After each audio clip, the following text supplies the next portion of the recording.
রোদে চামড়া ফুইটা যায় আর শীতে চামড়া ফাইটা যায়।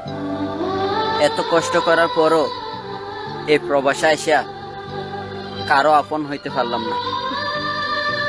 বাংলাদেশে কোন জেলার মানুষ সবথেকে বেশি রেমিটেন্স পাঠায়? রেমিটেন্স পাঠানোতে কোন জেলা শীর্ষে রয়েছে? কোন জেলাতে সবথেকে বেশি প্রবাসী রয়েছে? বরিশাল, নোয়াখালী এবং চট্টগ্রাম কয় নম্বর অবস্থানে রয়েছে? বন্ধুরা, আমাদের প্রবাসী ভাইরা অনেক পরিশ্রম করে থাকে এবং পরিশ্রমের অর্থ দেশে পাঠিয়ে থাকে। তাদের জন্য ভিডিওটিতে একটি লাইক দিয়ে দিন এবং কমেন্ট বক্সে 3টি লাভ ইমোজি সেন্ড করুন। কাজের অবস্থা দলে তো রিক্স আছে, এটা তো নিষেধ। রিভিশে আসে কাজকামে অসুবিধা হইতেছে এখানে। তো 10 নম্বর অবস্থানে রয়েছে ফেনী। রেমিটেন্স আয়ে 10 নম্বরে থাকবে ফেনী জেলা। বন্ধুরা, ফেনী জেলার 1,56,199 জন বিদেশে থাকে এবং এই সকল প্রবাসী প্রতি বছর $710 মিলিয়ন রেমিটেন্স প্রদান করে থাকে। কর্মসংস্থানগুলা যে পরিমাণ, ওই পরিমাণের চেয়ে তার চেয়ে বেশি আমরা চলে আসতেছি দেশ থেকে, না বুঝি। ফ্রি ভিসার নামে দালালরা নিয়ে আসলেও কাজ না দিয়ে পালিয়ে যান। তাদের ঠিকানা মসজিদ নয়তো মার্কেটের বারান্দা। তালিকার 9 নম্বর অবস্থানে রয়েছে ময়মনসিংহ জেলা। ময়মনসিংহ জেলার 1,59,384 জন দেশের বাইরে তাদের কাজের মাধ্যমে ক্যারিয়ার গড়েছেন। তারা প্রতি বছর $750 মিলিয়ন বাংলাদেশে রেমিটেন্স পাঠিয়ে থাকে। রিয়াদ শহরের বাথা বাঙালিদের বাণিজ্যিক শহর। মার্কেটের প্রায় প্রতি দোকানই চালান প্রবাসীরা। তবে পুলিশের ভয়ে তটস্থ সারাক্ষণ, কারণ প্রবাসে থাকাদের বেশিরভাগেরই নেই আকামা অর্থাৎ কাজের অনুমতি। তালিকার 8 নম্বর অবস্থানে রয়েছে মুন্সিগঞ্জ। দেশে রেমিটেন্স পাঠানোর দিক থেকে 8 নম্বরে থাকবে মুন্সিগঞ্জ। এই জেলার 1,73,477 জন বিদেশে অবস্থান করছেন। প্রতি বছর $810 মিলিয়ন বা 1000 কোটি টাকা তারা রেমিটেন্স পাঠিয়ে থাকে। আমাদের এই আকামা শেষ, রিটার্ন আমরা আকামা বানাতে পারি না, দেশের দিকেও যাইতে পারি না। এই যে সবাই এই জন্য অবৈধ হিসেবে থাকতে চায়। বিভিন্ন ভোগান্তিতে আছে, বিভিন্ন লোকজন অনেক কষ্টে আছে মানুষ। এটা যদি বাংলাদেশ সরকার একটা পদক্ষেপ নিত, মানুষের অনেক স্বস্তি আসতো। নাম্বার 7 টাঙ্গাইল জেলা। টাঙ্গাইল জেলায় 2,27,343 জন বিভিন্ন দেশে জীবিকা নির্বাহ করছেন। তারা প্রতি বছর $900 মিলিয়ন বাংলাদেশে রেমিটেন্স পাঠিয়ে থাকে। মাঝে মাঝে অনেক কপিল আছে যে আকামা টাকা নেয়, আকামা করে না ঠিক মতো। আকামা খরচ পরে 8,000-9,000 টাকা। তো একজন লোকের বেতন হয় হাইস্ট 2,500। ঘুষ দিয়ে টাকা দিয়ে আর কাজ ঢুকতে হয়, তারপরও কাজ দেয় না, টাকা নিয়ে খায় ফেলা। বন্ধুরা, আপনি কোন জেলায় বসবাস করেন সেটি কিন্তু কমেন্টে জানাবেন। আর যারা বিদেশে প্রবাসীরা দেখছেন, আপনার জেলা কোনটি সেটিও জানাবেন। এর পাশাপাশি প্রবাসী ভাইরা কোন দেশে চাকরি করছেন সেই দেশের নাম কমেন্টে জানান। প্রবাসীরা জানালেন, গাল গল্প শুনে জমি বিক্রি করে বিদেশে আসলেও বাস্তবতা ভিন্ন। আকামা রিনিউ করার খরচ মেটাতে না পেরে অবৈধ বনে যান প্রবাসীরা। তো যাই হোক, নাম্বার 6 বরিশাল। বন্ধুরা, বরিশাল জেলার 2,35,334 জন বিভিন্ন দেশে কর্মসংস্থান খুঁজে নিয়েছেন। প্রতি বছর বরিশালের মানুষজন তাদের পরিবারের কাছে $1 বিলিয়ন রেমিটেন্স প্রদান করে থাকে, বাংলাদেশি টাকায় প্রায় 12,000 কোটি টাকা। রোদে চামড়া ফুইটা যায় আর শীতে চামড়া ফাইটা যায়।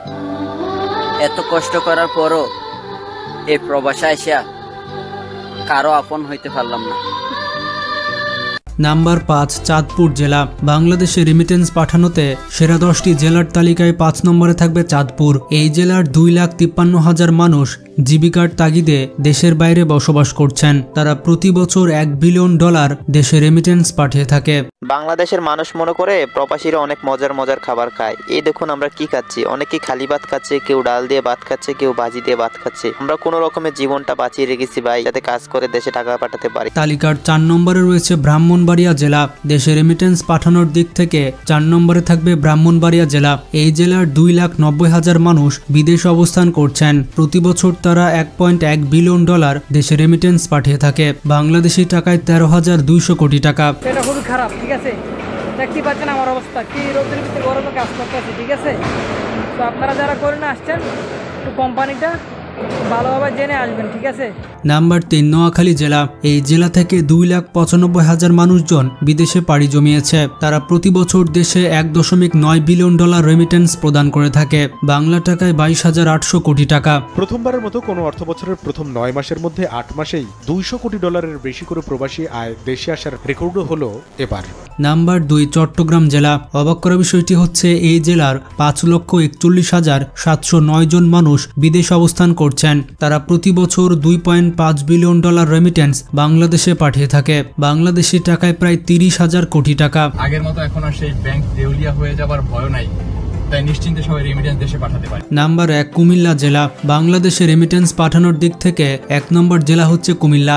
ইন্টারেস্টিং ব্যাপার হচ্ছে কুমিল্লা থেকে মোট 6,19,138 জন বিদেশে গেছেন এবং তারা প্রতি বছর $2.5 বিলিয়ন রেমিটেন্স প্রদান করে থাকে।